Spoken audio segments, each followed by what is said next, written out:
আসসালামু আলাইকুম এভরিওয়ান, সবাই কেমন আছেন? আজকে আপনাদেরকে তৈরি করে দেখাবো শীতের খুবই মজার একটা পিঠা হলো খিরসা বাটিসাপটা পিঠা। আমি খুব সহজভাবে লোভনীয় পিঠাটা আপনাদেরকে তৈরি করে দেখাচ্ছি। চলে যাচ্ছি রেসিপির মূল পর্বে। আমি এখানে নিয়েছি হলো চালের গুঁড়া, শুকনো চালের গুঁড়া, আর দিয়ে দিচ্ছি এখানে হাফ কাপ ময়দা দিচ্ছি। আমি এখানে 1 কাপ চালের গুঁড়া দিয়েছি, আর দিয়ে দিচ্ছি এখানে 4 থেকে 5 টেবিল চামচ গুঁড়া দুধ, স্বাদ অনুযায়ী লবণ। এখন হুইক দিয়ে প্রত্যেকটা জিনিস আমি মিক্স করে নিচ্ছি। যেহেতু শুকনো চালের গুঁড়া ছিল, অবশ্যই কিন্তু এখানে গরম পানিটা ইউজ করতে হবে। তবে অতিরিক্ত গরমও না বা ঠান্ডাও না, সেরকম যেন আপনি আঙ্গুলটা চুবাতে পারেন। তো এখন এইভাবে করে হুইক্স দিয়ে আমি প্রত্যেকটা জিনিস মেখে নিচ্ছি, মিক্স করে নিচ্ছি। আবারও পানিটা দিয়ে দিচ্ছি। আপনারা চাইলে হাত দিয়েও এটা করতে পারেন। তো আমি হাতটা লাগালাম না, যেহেতু হুইক্স আছে। আপনারা চাইলে যে কোনো চিকন কাঠি দিয়েও করতে পারেন। এভাবে কিন্তু অনেকক্ষণ ধরে ফেটিয়ে নিলে এতে করে পিঠাটা অনেকক্ষণ পর্যন্ত রেখে খেতে পারেন, এটা নরম থাকবে।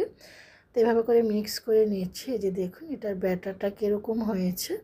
এটা যেহেতু শুকনো চালের গুঁড়ো, তো যেহেতু এটা ভিজিয়ে রাখবো, তো আমি আসলে চিনিটা দিতে ভুলে গিয়েছি। যেহেতু খিরসাটা আমরা মিষ্টি করবো, যে পিঠাটা উপরে পিঠাটা একটু মিষ্টি না হলে ভালো লাগবে না। এখানে আমি 2 থেকে 3 টেবিল চামচ চিনি দিয়ে আবারও ভালো করে মিক্স করে নিচ্ছি। এখন ঢাকনা দিয়ে ঢেকে আধা ঘন্টার জন্য রেখে চলে যাচ্ছি। এখন আমি পাটিসাপটা সেই খিরসাটা তৈরি করার জন্য এখানে আমি 2 থেকে 3 টেবিল চামচ দিয়ে দিচ্ছি ঘি, দিয়ে দিচ্ছি এখানে 4-5 টেবিল চামচ দিচ্ছি হলো এখানে সুজি। আপনারা চাইলে এখানে চালের গুঁড়ো দিতে পারেন, কোনো সমস্যা নেই। আমি সুজিটা অল্পই দিয়েছি, যেহেতু আমি এখানে গুঁড়া দুধ, লিকুইড দুধ ঘনটা ইউজ করব। ঘিটা দিয়েছি সুন্দর একটা স্মেল আসার জন্য। আমি ঘিটার মধ্যে ভালো করে এটাকে একটু ভেজে নিয়েছি। তারপরে এখানে দিয়ে দিচ্ছি ঘন লিকুইড দুধ।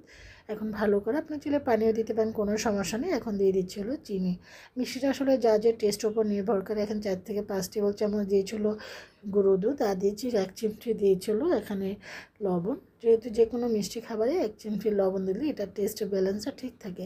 প্রত্যেকটা জিনিস ভালো করে মিক্স করে এখন আমি এটাকে খিসাটা করে নিচ্ছি। আপনার চাইলে বেশি করে বানিয়ে রেখে দিতে পারেন, যখনই মন চায় তখনই কিন্তু পিঠাটা তৈরি করে খাওয়া যায়। তো এখন আমি এটাকে খিসাটা কিন্তু এই যে তৈরি হয়ে গিয়েছে, এই যে। তো এটা কিন্তু এখন আমি নামিয়ে নেব, নামিয়ে একটা সাইড করে রেখে দিচ্ছি। তো আমি চলে এসেছি, যে দেখুন পিঠার ব্যাটারটা। তো আমি একটু পানি অ্যাড করছিলাম, এটা ঘন হয়ে গিয়েছিল, আমি আপনার দেখাতে পারিনি। 3 থেকে 4 টেবিল চামচ।